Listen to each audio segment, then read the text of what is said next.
Good morning, everyone, and welcome to today's conversation. 1 year later, Venezuela's presidential election and the road ahead, hosted by the Atlantic Council's Adrian Arch Latin America Center. For those of you who don't know me, I'm Jeff Ramsey. I'm a senior fellow here at the Latin America Center, where I lead our Venezuela and Colombia programs. Exactly 1 year ago, on July 28th, 2024, Venezuela held an election that was widely condemned as neither free nor fair. Institutions critical for democracy, including the Electoral Council, the judiciary, and state media, remained under government influence. Yet, in spite of this fact, and in spite of the fact that the deck was stacked against them, the Venezuelan opposition united around a candidate, Edmundo González Urrutia.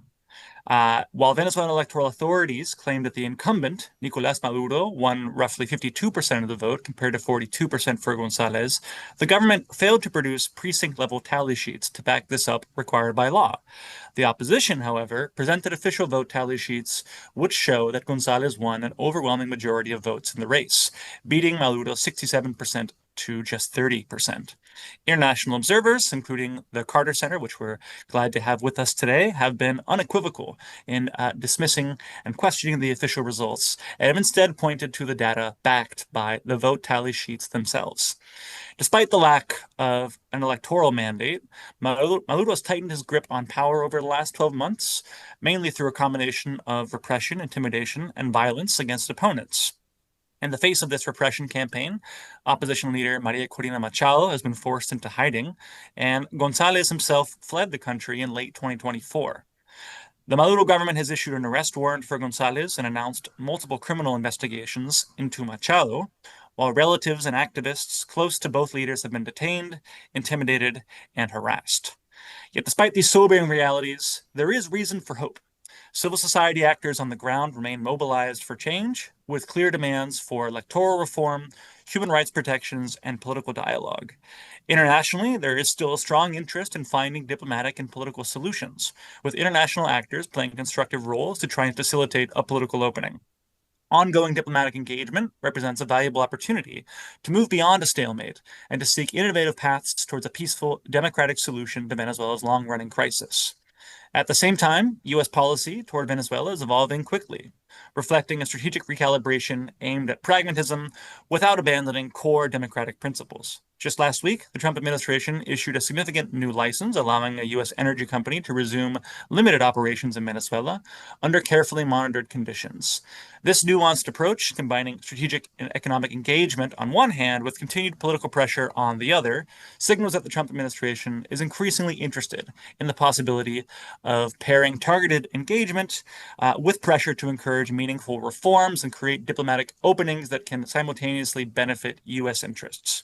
We at the Atlantic Council have been closely monitoring these developments in Venezuela, providing analysis and policy recommendations to U.S. and international decision makers. I'm pleased to say that as part of this effort, we've just published a new report by our Venezuela Solutions Group called How U.S. Policy Toward Venezuela Can Make the U.S. Safer, Stronger, and More Prosperous. That report lays out two potential ways that Washington can advance an America First approach to Venezuela. And I invite you all to check it out on our website at atlanticcouncil.org. But turning to today's discussion, I want to thank you all for joining us this morning for what promises to be an insightful conversation on these evolving dynamics and the path ahead. I want to remind everyone that today's conversation will be in English and in Spanish, but we have simultaneous interpretation available on our website. I also want to let everyone know that we will be taking questions from the audience, from you all, via our app, askac.org. That's askac.org. Feel free to put any questions you may have towards our panel there via that platform. Without further ado, I'd like to turn the floor over to Roberto Enriquez for some opening remarks.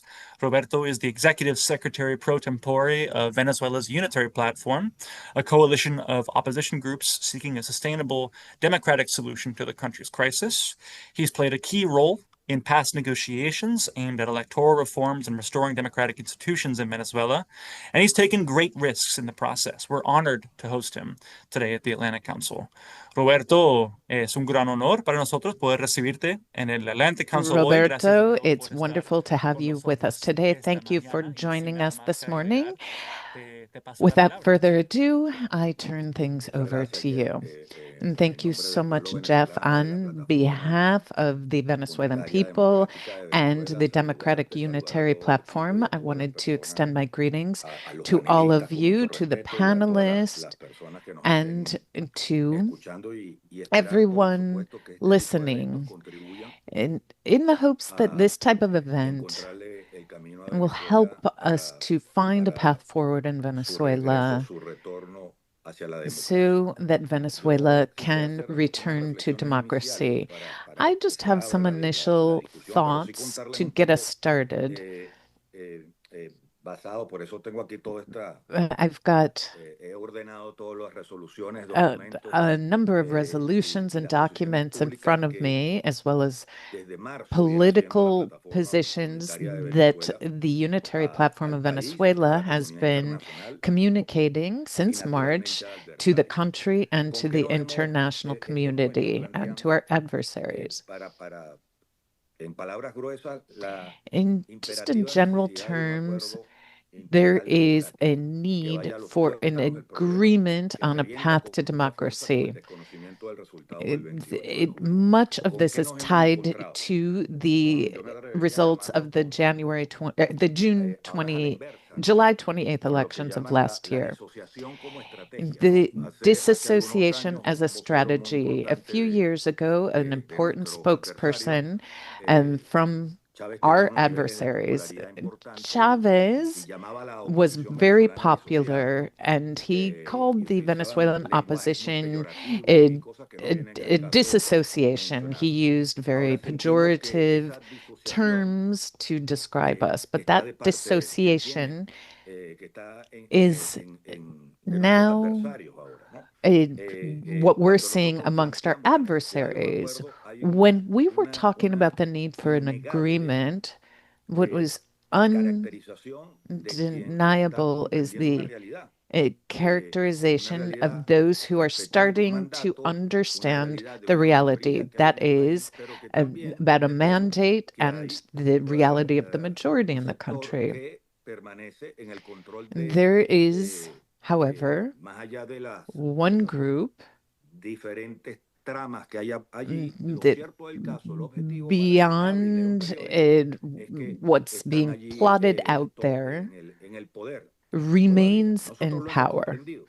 This is Y something para that eso we've pues, come to estamos actuando y understand, trabajando. and that is why Y el we're adversario working es ahora and quien asume la acting. Our disociación como una estrategia, ¿no? adversary Es is decir, using la dissociation as a strategy visibilización, potenciación de países paralelos, to de realidades alternas, look at alternate y realities, no de un país alternate común, facts. ¿no? Y es ahí And donde Renán y Ortega cobran this is vigencia where tremenda, ¿no? Renania Ortega Ninguna has nación become avanza very cuando no, más important. allá de las No diferencias, no country es capaz can de advance if they are compartir un unable destino, ¿no? O de querer to compartir ese have a destino o querer shared compartir ese camino. destiny or to Entonces ahora, want to para move toward insumo a para el single debate destiny. que se And va a dar aquí, so, quiero decirles en qué just estamos, to set ¿no? the groundwork Y for en qué today's queremos discussion, estar I want to y qué talk creemos about que debe hacerse where we are, y en qué debe where we contribuir la want to plataforma be, después and de, como what ustedes lo the saben, de un año platform wants to de contribute. As represión you all tremenda, know, de ataques there con is muerte, great repression right now. There en are donde tenemos severe, de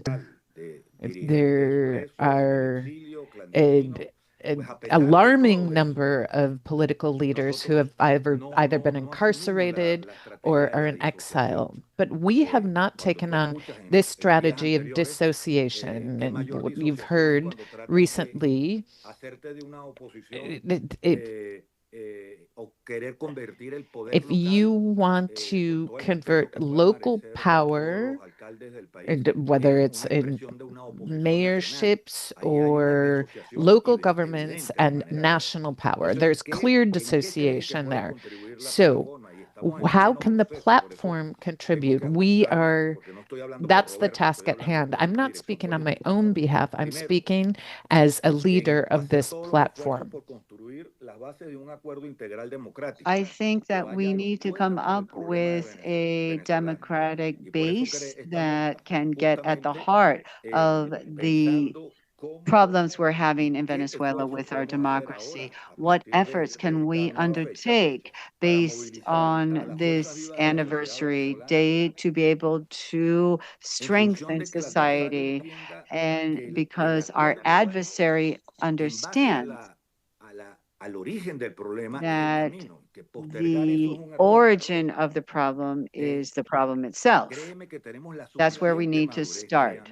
We are mature enough to know that we're talking about a process that has a calendar with clear benchmarks, for example, with respect to popular sovereignty, with respect to the Constitution, with respect to human rights, reinstitutionalization of public power, but something I want to underscore with a democratic life, equal opportunities, respect for the laws, respect for the minority, but also respect for what the majority has decided, and all of what it means: respect, tolerance, understanding, inclusion, and clear rules of the game. Those who are confused and think that this is something else, those who say agreement or dialogue is something satanic, they are falling in to the discourse of the adversaries. We don't want to be involved, however, in dialogue that is empty. So empty dialogue is worthless, and that is a mistake.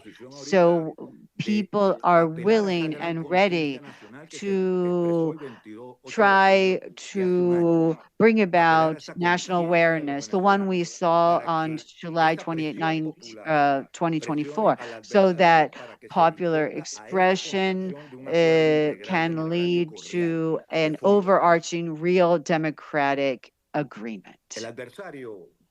Our adversaries, Jeff, must understand the problem of Venezuelans can be done through dialogue and must be done through dialogue, not through the force. And it's not that the people you want to be their friends. No, what is important is legitimacy. And sometimes those who have been in power for too long stop being legitimate with their power. But we need to speak to those who are in power.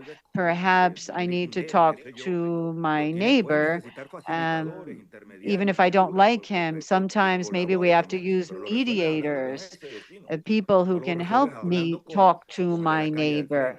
And I'm not going to resolve my problem with my neighbor talking to the other guy who lives across the street. Now, so this is the problem of dissociation. The adversaries try to just talk to just anyone and say, with these people, we can resolve the problem. No. We need to have true interlocutors. And so where am I going with this? So you understand, we need a comprehensive agreement. It has to have specific characteristics if we want it to be real. If not, this is a blog, it's a joke. First, and this is where the platform can intervene. The page where the platform has a present respect for the Venezuelan people, and to not turn your back on what they decided a year ago. Second, we understand that we are impatient, but this is not good. But paralysis and is not the answer either. We need to act, but not maybe immediately. We need an instrument that is formidable, and we are convinced that this can be tweaked, but we're not beginning from zero. The MOU, which was signed in Mexico between our adversaries and the platform, there is a whole program of negotiation with clear benchmarks, and we can recover that if there is real will to want to solve this Venezuelan problem. In the platform, we recognize the leadership decreed by the Venezuelan people of Mundo Gonzalez and and Maria Machado. Now, we have a role to play, but we are not going to be the leadership. We believe that if we want results, and if truly we want this initiative to go forward, we cannot turn our back to the real leaders. We cannot turn our back to the Venezuelan people. In other words, esteemed friends, we are not going to fall in the trap of breaking our unity, being divided. The whole process, the building process that is challenging, that is a huge challenge. We want this comprehensive democratic agreement. We need to recover democracy, and it must be based on the characteristics, the elements that I just listed: respect for the Venezuelan people, respect for their decision at the urns, at the polls, and naturally, we want that MOU from Mexico. Well, we believe it is more current than other. We believe that we need to have exploration phase, a formalization phase. We need a structure, and we need a resolution. And every phase should have benchmarks. To conclude, I'd like to state the platform believes that under these premises, it is possible to work, to explore, to begin the possibilities that in Venezuela there can be an agreement to have democratic renewal based on July 28, 2024, not turning our backs on the real leadership that was elected, and that there be a true political will. We just saw a release of 10 U.S. prisoners, but at the same time, 34 Venezuelans are arrested. It's like a offensive euphemism to talk about the revolving door. We're talking about just recycling prisoners. We believe that we need to stop the strategy of dissociation of our adversaries, because if not, they think that they can invent whoever they want to talk to resolve the Venezuelan people's problem. And that is where I believe the platform can contribute legitimate leadership. That's key, the decision of Venezuelan people. And I will conclude by saying that, yes, I do. We do believe that however difficult, however complex, however rocky the road may be, the solution for the Venezuelan people is a comprehensive agreement that needs internal political will on the part of the international community, and to call a spade a spade. And I repeat that we need, if we continue with parallel countries, dissociation, we will never get at the heart of the problem, which is the right of the Venezuelan people to live in democracy. I hope that these inputs can be useful, and I am citing the public documents that our platform is presenting to the country and the honest effort we want to make so that in Venezuela we can live in democracy. gracias, Thank you. Roberto. Thank you so Muchas gracias much, por esas Roberto. palabras y- Thank you for your y words. gracias en particular por la And thank reivindicación del you memorándum de entendimiento. for Nosotros en el Council hemos intentado coming también back with the MOU at enfatizar que Atlantic cualquier Council. proceso We have dialógico, cualquier proceso emphasized de that negociación any nuevo en negotiation Venezuela or no tiene que dialogue empezar process desde in cero, Venezuela, que ha habido it does not have to negociaciones begin en los from últimos zero. años con There los have been acuerdos y que negotiations in recent deben servir years como that una hoja reached de ruta para agreements, cualquier tipo de and these negociaciones en el should futuro. Muchas be gracias de a nuevo, route Roberto. for any future Ahora me agreement. gustaría Thank pasar, you so much, gracias. Ahora Roberto. me gustaría pasar Thank al you. panel. Now Hemos I'd convocado para like la to discusión move de hoy on, un panel de and lujo. we have an incredible Cuatro panel, expertos 4 experts that del we área invited. electoral en Venezuela y también en They're política pública, experts política on exterior de public Estados Unidos policies hacia in el país. Venezuela, Vamos a an empezar expert in the con U.S. who Griselda knows Colina, all Griselda about es Venezuela. cofundadora We're y going to directora de la begin with Organización Griselda Venezolana, Colina. She's the founding Observatorio director of Global the de Comunicación y Observatorio Global de Democracia. Su Comunicación y trabajo se enfoca Democracia. en el monitoreo Her job is to monitor electoral processes, promote democratic governance, and also strengthening of citizen participation. She is a well-known human rights activist. Griselda, thank you so much for being here with us. What's your opinion on what's happening? Can you give us your stance about what Roberto said and what the current situation is? Thank you, Jeff. And I'd like to thank the Atlantic Council for organizing this event. It's been a year since we had the historical elections. Where there was massive fraud and the Venezuelan people were ripped off because they expressed their will. So we need to begin by stating that we need to understand how the government of Chavez and then Nicolas Maduro have been able to lead Venezuelans toward an authoritarian loop. It has been a process of imposing a socialist model. And if Venezuela's experience is useful, is to identify how democracy is slowly destroyed and how there is a recipe to impose an authoritarian regime. I think it is also important to state that in 2024, there were two antagonistic actions that came together. We saw a spring, a democratic awakening in Venezuela.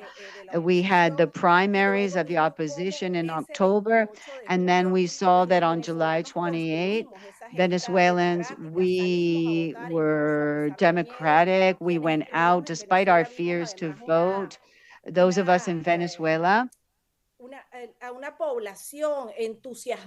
saw that our people were enthused. They wanted to go to the polls and they overcame fear and repression to do so. But at the same time, July 28 is a fork in the road with respect to elections in Venezuela, because that day, not only did we see the closing the road to us, we saw the huge difference between the candidates, and the group in power crossed that red line, many red lines. So elections will never again be, as we had seen prior to that, processes where votes are counted fairly. There's a new way to do elections in Venezuela, where the numbers are not published.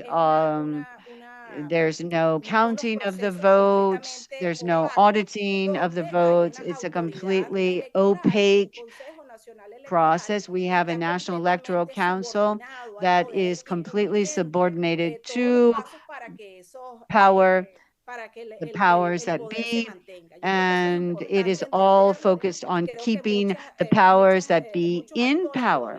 Many actors, I believe, have not understood this and not evaluated the situation appropriately. Now, where are we 1 year later after that election?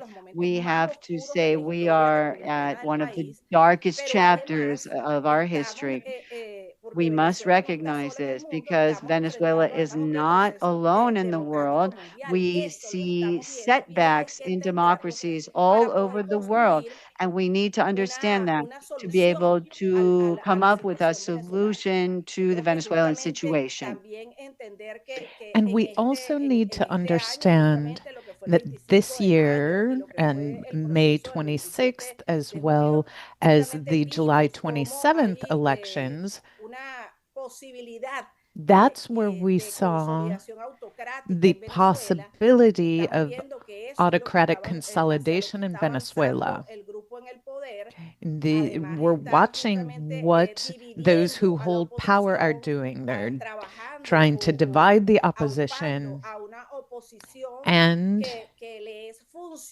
opting for a functional opposition, but that doesn't truly have any claim to power. It's important for us to examine the willingness of people to turn out to vote on July 27th. This shows that those in power are weak, that they don't have people, that they only remain in power through the use of force and by committing crimes against humanity. What remains ahead for us? I think it is up to us to resist and to keep reminding everyone of what has happened. We can't let anyone forget.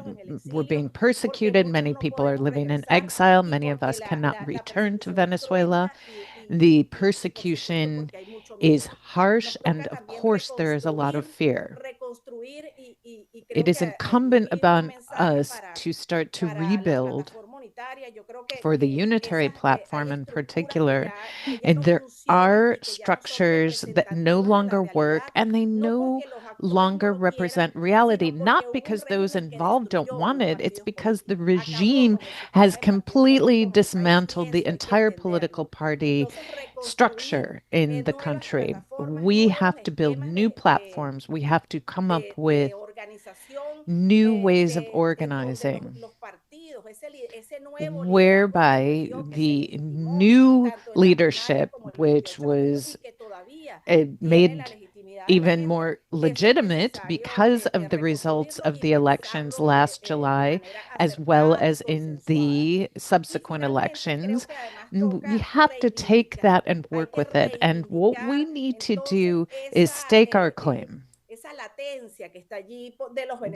We see this latent desire for democracy in Venezuela. Nobody expected what happened last July 28th to happen and to see the landslide victory for the opposition. That does tell us that it's still possible. Venezuela is a place where anything is possible, and I do think it is worthwhile to continue to fight for democracy in Venezuela. Thank you, Griselda. You raised an important point. The need to rebuild, but to rebuild based on recent successes and last year's success. The 28th of July elections were a success in terms of the real results. Now we're going to turn to Eugenio Martinez, who is the director of Votoscopio.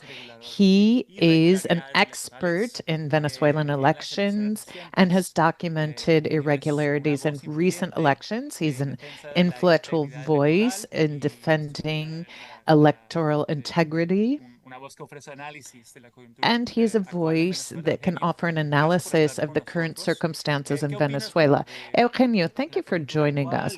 What do you think about the current situation and the differences between the presidential elections of last year and the recent elections that we've seen in Venezuela? Thank you, Jeff, and thank you to the Atlantic Council for continuing to remain on top of the situation in Venezuela.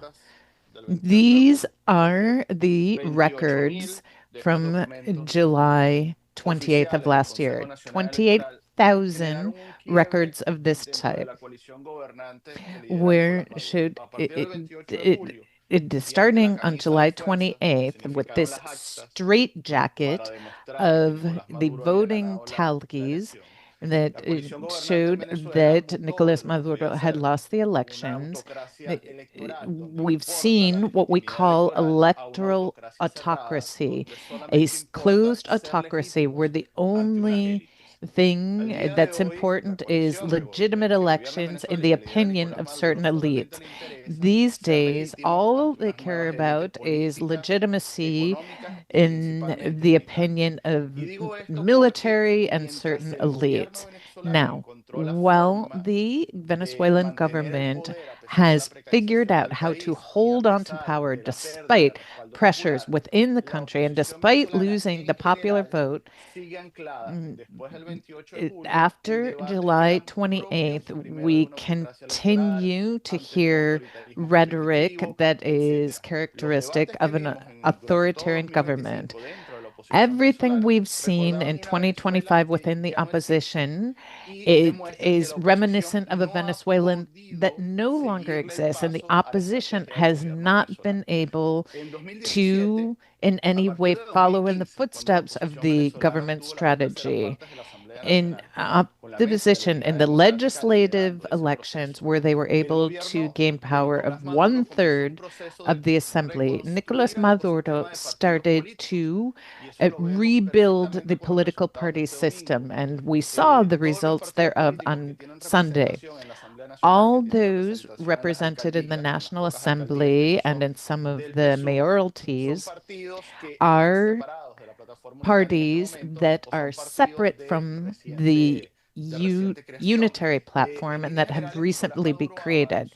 Nicolas Maduro has made progress in his strategy to create a new party system and trying to bring in new political interlocutors into Venezuela.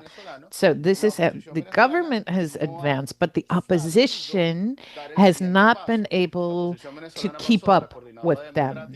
So through the Plataforma Unitaria, the Mesa, all of these groups have not been able to keep up. And so they have had to redefine themselves, reorganize, change the way they make decisions, have clear rules for dispute settlement and for making decisions to be able to grapple with the regime. This is especially important because in 2026, there's a planned constitutional reform that seeks to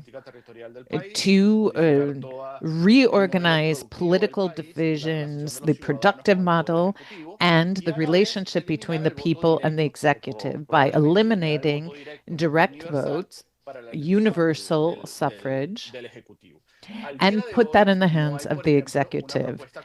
These days, we've seen no joint proposal of how the opposition is going to act vis-a-vis this reform. Are they going to take part in debates or a potential referendum on the constitutional reform? I did want to note that it was important and the government's nature changed. It became more evident, at least after the July 28th elections, both inside and outside Venezuela. The actions being taken in terms of a path to democracy, but now we're seeing new steps taken by the government. If we look at the Sunday election results, are they fair? Are they not fair? Were they transparent or not? For the first time ever, the government divided the country into what we call comunales. This is a new political distribution. And what it seeks to do is give Maduro conditions to stay in the country despite the difficult conditions in the country and despite not enjoying popular support. Thank you very much, Eugenio. I want to remind our audience who are watching us that if you have questions, you can do this through the application askac.org. Shifting to English now. And I want to remind everyone that this is meant to be a conversation. I don't want to monopolize it. And if you have any questions for our panelists, feel free to ask them via our app, askac.org. That's askac.org. Next, I want to hear from Jenny Lincoln. Jenny Lincoln is the Senior Advisor for Latin America and the Caribbean at the Carter Center, where she's overseen numerous electoral observation missions, including last year's presidential election in Venezuela. She has been the Carter Center's principal advisor for the region since 2015, and she brings unique insights from years of field experience in complex political contexts throughout Latin America. Jenny, thanks for being with us today. Would love to get your thoughts on what we've heard so far from Roberto, Griselda, and Eugenio, as well as maybe some reflections from you on your experience being on the ground in Caracas last year. Despite the election being widely viewed as stolen, what value do you think the Carter Center's electoral mission in Venezuela brought to the table in terms of transparency, documentation, or at least international awareness? Well, thank you, Jeff, and to the Atlantic Council for this opportunity. It certainly is a panel of both reflection and trying to look toward the future. For the audience, I would like to answer the question that you had proposed to me earlier about what significant accomplishment we may have had with this mission, given what happened. And I'd really like to answer that. I think the most significant accomplishment was we got there, and it wasn't easy.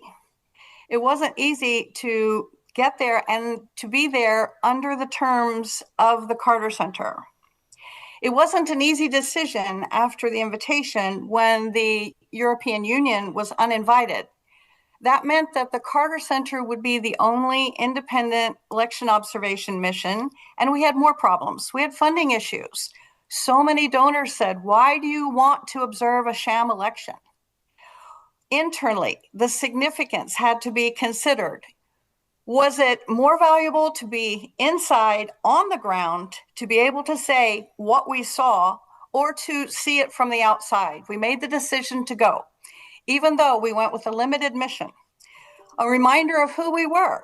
We were named in the Barbados Accord, as someone mentioned, Jeff, I think you mentioned in October or 2023. In November, right after that, I went to Venezuela to ask the CNE what that meant to them. And under what rules of the game did they anticipate we would be there, and to make sure that they understood that the Carter Center operates under the Declaration of Principles for International Observers, which requires independence, and it also requires a few other things for us. It required total access to the electoral system, technology, and people. It required a freedom of movement throughout the country without restriction and without accompaniment. We had our own security. We were not asking for and did not accept to have Venezuelan military or police accompaniment. And also a freedom to speak, to have a press conference whenever we want, and to speak to any Venezuelan that we wanted to. There was no invitation. It was October. The election was going to be the next year sometime. There was no invitation. January came, no invitation. March, finally an invitation came for an election in July, which was very tight to put something together. I went in April to negotiate the MOU, which took a little bit of doing, but we got our principles and were comfortable with the rules of the game under which we would operate. The mission arrived at the end of June. We were 17 people from 11 countries. That's not a large mission. We had a core team in Caracas, but we did want to have people outside the bubble, as they call it. And we had teams in Maracaibo, Marinas, and Valencia. We met with everyone. We met with 9 of the 10 presidential candidates. Maduro was the only one who did not receive us. We did not speak to the press at all during the whole time. Part of maintaining an independent stance is to maintain the access to everyone, and that is very difficult. It's very difficult because we were pressured all over to speak out. There was interference in the campaigns of the opposition, harassment. National observers were slow to get their credentials. There was the detention of Maria Corina Machado's security chief, massive use of state resources. The president of the CNE in public events viciously slandered the opposition including Maria Corina Machado by name. That was the context. Typically, in the course of a Carter Center mission, we don't respond to every up and down that happens along the way, but do reserve the right to go to the press if there was a showstopper during the electoral process. The MOU was honored. We signed an MOU between Amoroso, president of the CNE, and the CEO of the Carter Center. That MOU, with our guarantees that we requested, was honored up to Election Day. And as Griselda started out, the morning of the Election Day was magical. And yes, I've done elections all over the hemisphere. And it was a fiesta civica. There was energy. I confess that when I saw the television before dawn, I saw a report of lines of people lining up to vote. And the international observer that I am, I thought, what country are they showing? Is this some kind of video of someone? It was the Venezuelans who had started at midnight or before, lining up to vote. So the morning was magical. The morning was full of energy. The afternoon, the clamp came down and it turned dark. Election day, there were clashes with the police before sunset. PSUV started celebrating 4 o'clock in the afternoon. And as everyone knows, and I love the expression, Griselda, todos saben, everyone knows that the good Venezuelan system worked. The electronic voting system worked. The multiple backups, the actas worked. Todos saben, everybody knows what the results are. The work of the citizens who went to the polling places to watch, to guard democracy, to guard the vote, did. The CNE, the PSUV, the opposition all had actas that showed that Edmundo Gonzalez won the election by more than 2-1 at over 30,000 mesas, 30,000 polling places. There was proof of what the vote had been.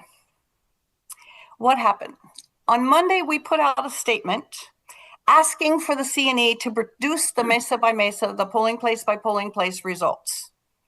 No answer. We began sending observers home and planning to put out our statement to say that the election did not meet international standards. It didn't meet international standards in the pre-electoral context, and it certainly didn't by the vote. We could not issue our statement inside Venezuela. And it was painful to leave very abruptly. Very abruptly, we were not thrown out yet. We left and we didn't get to say goodbye to so many people who worked so hard for that election. One of the people, when we were preparing to issue our statement, I mentioned to someone that we would do it after Wheels Up for the observers. And I was cautioned not to issue the statement until all observers had cleared Venezuelan airspace. So what did we accomplish? This limited mission was able to broadcast the truth. We were able to echo and broadcast the work of the Venezuelans who proved the results of the election. Unfortunately, international observers cannot force electoral authorities to behave or to do the right thing.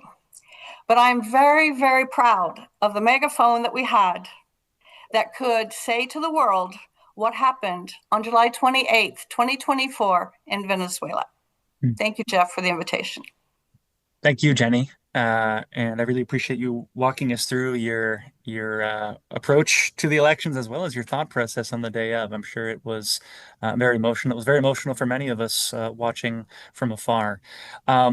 We've talked a lot about the situation a year ago in Venezuela. We've talked a lot about some recent developments, but I'd like to turn now towards maybe a little bit about what's next and what direction we think U.S. policy is heading in, as well as where we think things could go on the ground. And to do that, I want to hear from Brian Fonseca. Brian is the director of the Jack D. Gordon Institute for Public Policy at Florida International University. He specializes in national security, geopolitics, and Latin American affairs. Fonseca regularly advises policymakers on strategic challenges across the hemisphere, including the evolving U.S. policy toward Venezuela. He's been thinking and writing a lot about Venezuela policy these days. Brian, thanks so much for being with us. I'll also mention that we have our first question here from our audience that's been tuning in and waiting patiently. This one's from Kate Winston from S&P Global Commodity Insights, who's asking, what do you think of the Trump administration's decision to give the new license on Venezuela? And what do we think about changes in U.S. policy on sanctions? So would love to get your thoughts on that, as well as the state of play in U.S. policy and on the ground. Brian, thanks for being with us. No, thank you for that setup. And first, let me say that I have been a student of Jenny Lincoln's for 20 years.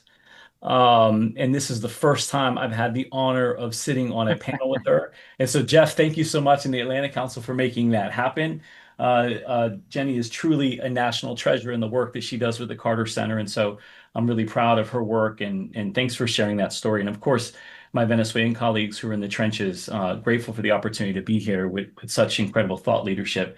And so you've asked me to talk about, one of the most vexing foreign policy challenges in the United States and the Western Hemisphere, and that's Venezuela. So I'll address the questions. I want to talk broadly about sort of where we've come from a policy perspective. And so, but let me start with the obvious, and I think everyone has said it. The Maduro regime is a repressive autocracy. It has systematically dismantled democratic institutions, undermined civil society, and engaged in widespread human rights abuses. There's no alternative to that. That is a fact that has happened repeatedly on the ground and is evidenced by international observers, and scholars and think tank professionals alike. And I think last year's electoral process confirmed again that the regime will go to great lengths to survive. And I intentionally use the term survive as opposed to seek power, because I think survival is certainly what it's pursuing, and it's willing to use state resources, repression, and manipulation of institutions to neutralize oppositions in an effort to, again, stay in power. The United States has tried to shape Venezuela's trajectory through a combination of sanctions, diplomatic isolation, and public pressure. And in fact, in the first Trump administration, this took the form of maximum pressure, the maximum pressure campaign, which was sweeping sectoral and individual sanctions intended to collapse the regime. That effort did not succeed. It did not produce meaningful political change in Caracas, and it failed to weaken the regime's hold on power. And in fact, in many ways, I think it may have reinforced it by driving Venezuela further into the arms of America's geopolitical competitors. And this is namely China, Russia, but of course, Iran, others who have eagerly stepped in to fill the vacuum. And I think that brings us to where we are today, where U.S. policy in Venezuela currently lacks any real meaningful leverage on the ground. We don't have the kind of on-the-ground economic, political, or diplomatic presence that would allow us to influence events in a sustained way. Strategic competitors do. China investment, Russia security cooperation, Iran's economic partnerships have all deepened in recent years, embedding those relationships into Venezuela's political economy. And this is where we have to acknowledge the hard truth, and that is there are alternatives to the United States in today's broader geopolitical landscape. Maduro does not need Washington to survive, and I think he knows it, as evidenced by last year's elections, in which he, very blatantly and openly, sort of moved away from what the U.S. was pushing for at the time. And the fact that changes, and I think that fact changes the negotiating table entirely. It means that if the U.S. chooses disengagement, which is sort of balanced between in this administration and Trump 2.0, if it chooses disengagement as a strategy, then I think we risk ceding long-term influence to adversaries whose objectives in the region run counter to ours. And so despite the regime's autocratic nature, despite its human rights record, the United States must remain engaged. And I think that's what this administration is sort of balancing between sort of a historical Trump 1.0 that was predicated on isolation and a Trump 2.0 that seemingly out the gates sort of hinted at this idea, through Special Envoy Rick Grenell, that it was going to engage. And I think in this context, engagement doesn't mean endorsement. It means staying in the game and preserving U.S.'s ability to influence outcome and preventing the strategic space from being completely dominated by rivals. And so I'm taking a American foreign policy approach on sort of answering the question.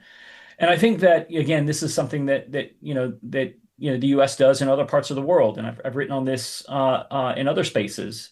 U.S. engagement with Iran pre and post what occurred over the last month and a half with respect to airstrikes and sort of military exchanges, engagement in Saudi Arabia, Vietnam, other areas where those are certainly antithetical to democracy, but the U.S. has found strategic interest in engaging them. And so at the moment, sort of U.S. policy seems to be caught between those sort of two impulses. On one hand, a desire to isolate Venezuela, to punish and delegitimize the regime.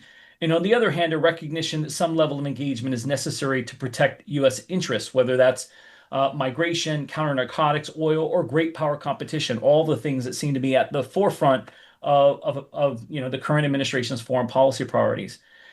And what we have then is a balancing act, an approach that, or at least an administration that sort of balances between an approach that seeks to hold Maduro accountable while also preserving channels of influence that could serve U.S. strategic objectives. But I think the danger in that, in trying to straddle these two positions without a clear long-term vision, is that we end up with possibly the worst of both worlds: minimal leverage over Caracas and growing influence, for our competitors. And so I think, again, from a U.S. policy perspective, the conversation must recognize, the contemporary geopolitical context.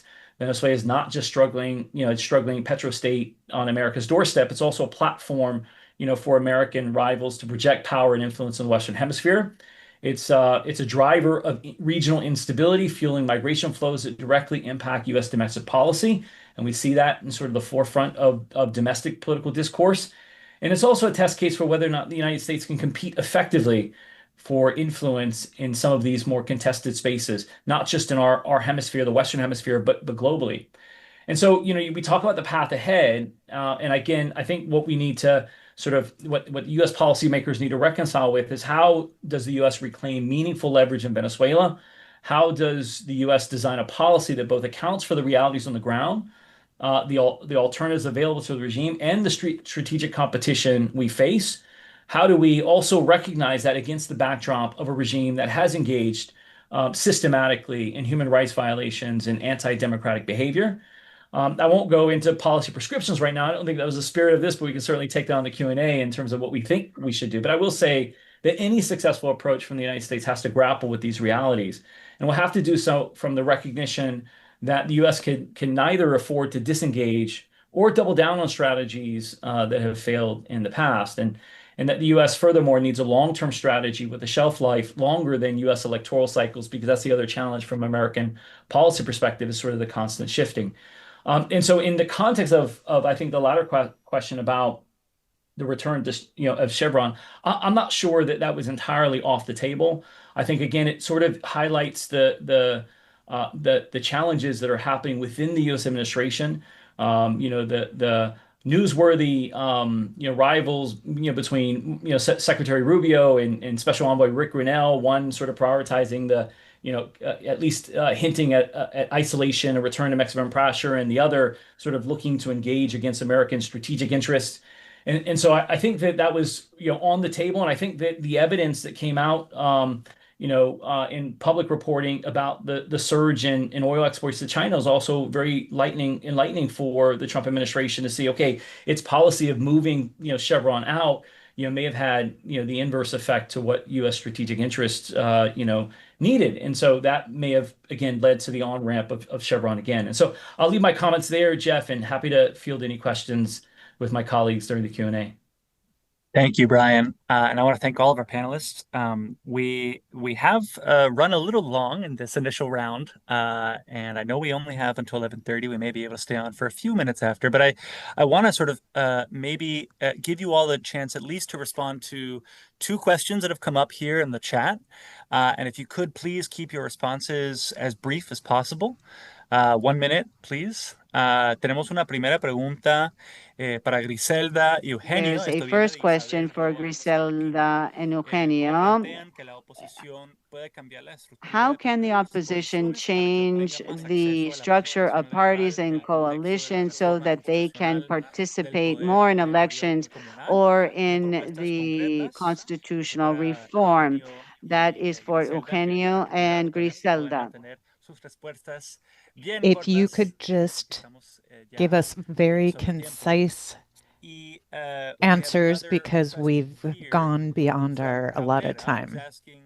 now that the Maduro government has consolidated its power until at least 2030 with the majority of the National Assembly, 23 out of 24 governors, 285 municipalities, control over the CNE, the Army, and the Supreme Court, what exactly will push the government towards negotiating with the opposition? What would they win by doing so? So that's for the full panel. I'll let anybody answer that who they'd like, but I'd like to go back to Griselda and Eugenio. Otra vez, si pueden mantener las respuestas bien cortas, Yeah. porque estamos Again, if sobre you el can be tiempo. very Griselda, brief in your ¿cómo ves este tema? responses. Griselda, Sí, what do yo you think creo about those que con questions? respecto a a la Well, with estructura, respect lo to hablábamos the antes, hay que structure, we reconocer cuáles talked son los about this nuevos before. liderazgos We have y los to partidos que acknowledge están the new representando a la leadership in the oposición política parties en that are Venezuela, representing entender the que hay otros political partidos opposition in que yo no los Venezuela, llamo and oposición, understand that there son are other no parties that I gobierno, would pero not call the opposition. They're ciertamente not a tienen part una postura of the distinta. ruling Entonces, party, but they toca do sí have different positions. So, esos grupos que están en la so plataforma those unitaria, a los groups partidos in que the están, que han unitary platform sobrevivido and esta parties that have racia managed to política y también al liderazgo survive, opositor reunirse, and repensar the opposition cuál es la has to come estrategia y together cómo and deben entonces rethink our avanzar, strategy porque la in amenaza es order to cierta, move forward, because la the amenaza de una threat reforma constitucional remains. The está allí. threat of this Esto constitutional que no lo reform mencionamos, que is hicieron el looming domingo large. pasado en la And consulta last popular, Sunday, if you talk además de about hacer a unas popular elecciones manuales referendum con on nuevas a reconfiguraciones new políticas, r- también es political importante y también tenemos que verlo como una reconfigurations. That's amenaza something that real we y have to son esos los consider a puntos que deben true llevar la threat. convergencia This is what a todo el we país, pero need sobre todo to al come to an liderazgo agreement político. on as a country Gracias, and Eugenio. as the opposition. Thank you. Eugenio, Estás en mute. you are muted.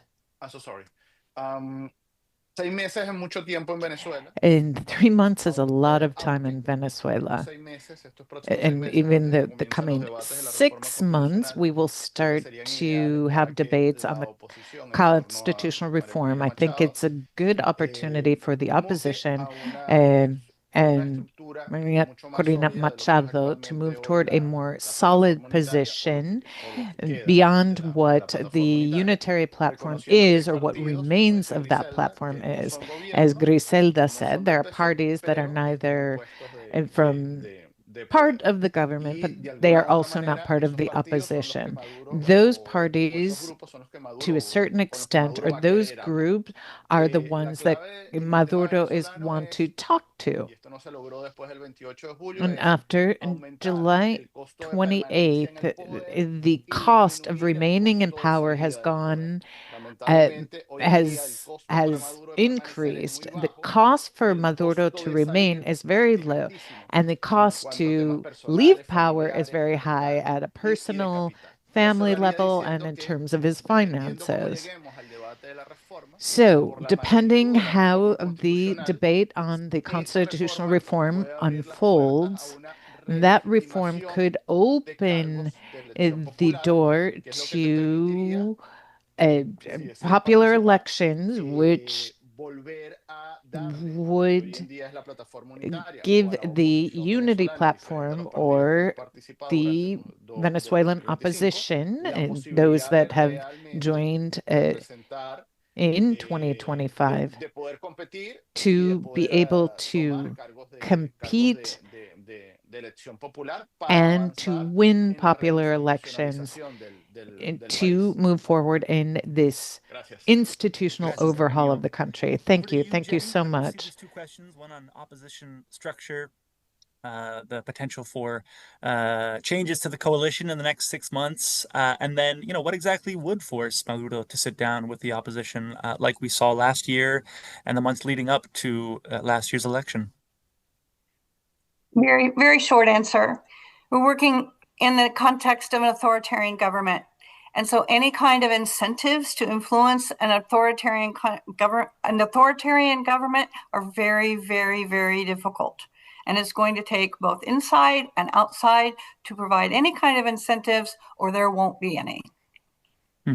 Just to add to Jenny's point, if I may, because I think Jenny's absolutely right. I mean, the internal and external pressure is going to be I mean, the only thing that will move the needle. And when we talk internal, part of the challenge of that is the degrees in which violence, maybe, sort of may necessitate some type of change over the long term.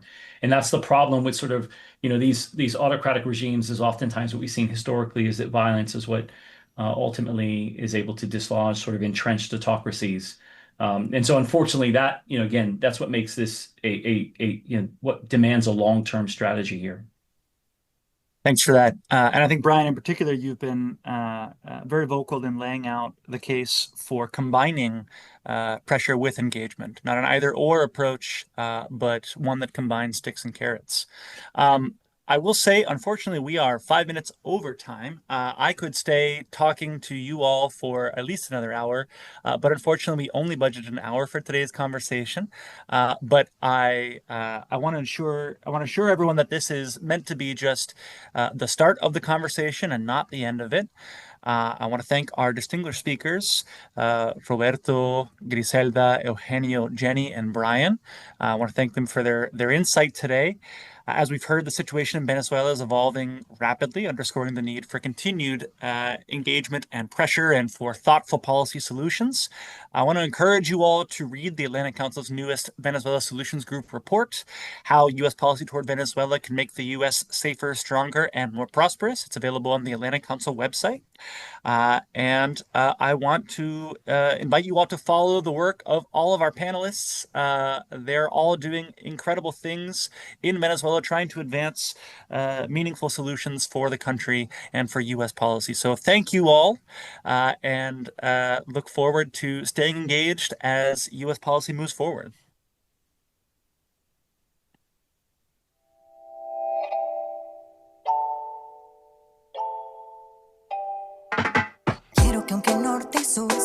Gracias. Gracias, Jeff. Gracias, Jeff. Saludos. Para la próxima vamos a tener Thank you. We'll see you next time. Chao.